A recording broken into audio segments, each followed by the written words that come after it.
Welcome back. This video is about why small habits matter more than you think, why setting goals are bad, and if you stick around to the end of the video, I'll also explain how I approach self-improvement according to James Clear in his book, Atomic Habits. Alright, let's dive in. Why small habits matter.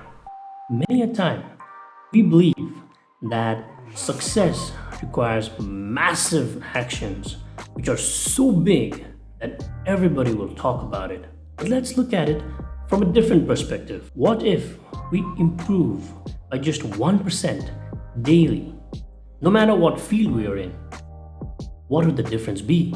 Let's use simple math to answer this. 1% improvement each day for a year.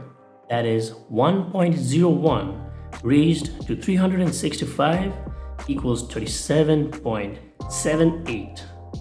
37 times better.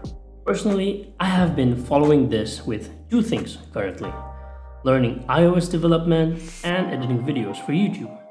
In making YouTube videos, there are tons of things to take care of, from scripting, lighting, intros, out screens, color corrections, color grading, analytics, and much more. But learning all of them at once is gonna take weeks, and I might even just give up altogether. But using the 1% rule, I strive to improve / learn just one thing. To give a small example, for this video, I added that plant behind me. Hopefully it looks nice. Let me know in the comments. Conversely, 1% worse each day will bring us down to 0. So we gotta be careful. If we make poor choices, rationalizing small excuses, they all compound into toxic results. Moving on, why setting goals is bad. There are three main reasons according to this book.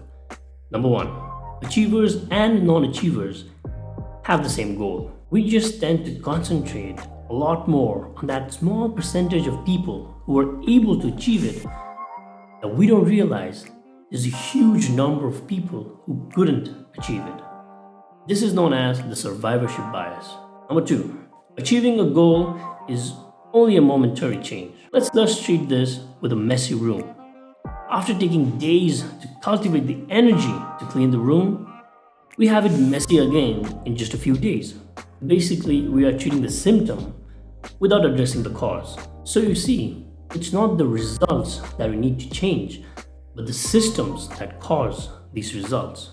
Fix the inputs and the outputs will fix themselves. Number three, goals restrict happiness and long-term progress. With the goal-first mentality, we are continually putting off happiness until the next milestones. We create an either-or conflict.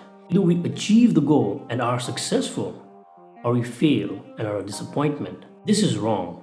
We have to approach it from a systems-first mentality. And when we do, that's when we learn to fall in love with the process. The other thing is, when we cross the finish line, the race no longer exists to motivate us. We stop working. Therefore, goals are good for setting a direction, but systems are best for making progress. We don't rise to the level of our goals, we fall to the level of our systems. And we can build systems using Atomic Habits, which is a small, easy, regular practice. Before I show you how we can use Atomic Habits in our lives, it is time for the bonus part of the video, how I approach self-improvement. This concept is so simple, yet impactful. Everything we do is a habit. Waking up late, working out, smoking, swearing, judging. And when we try to change any of our habits, it is hard. How many of us are guilty of working out of the blue and for the next few weeks or even months, not moving even a muscle? This is where we're wrong. We try to change the wrong things in the wrong way. What do I mean? Now consider three layers at which change can occur. Number one, outcomes.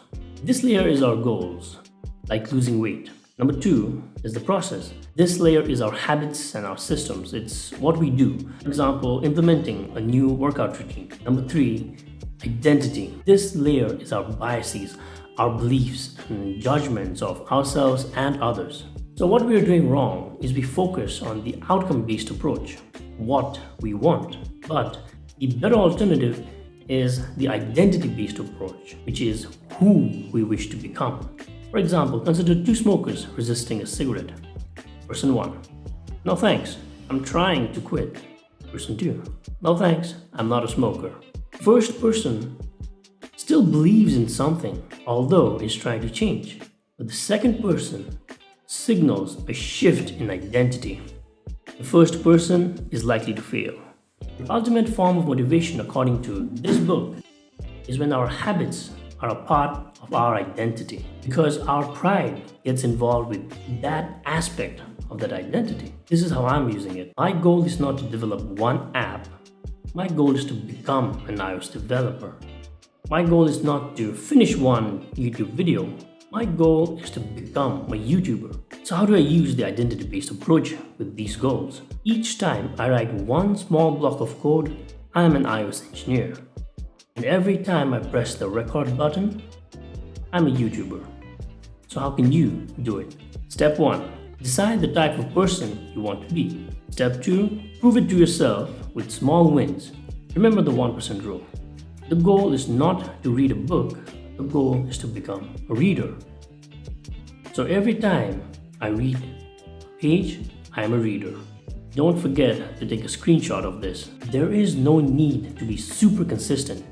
You just have to perform the good habit 51% of the times. Win the majority. Habits are how we embody our identity. The next step is to build a routine using the techniques of atomic habits.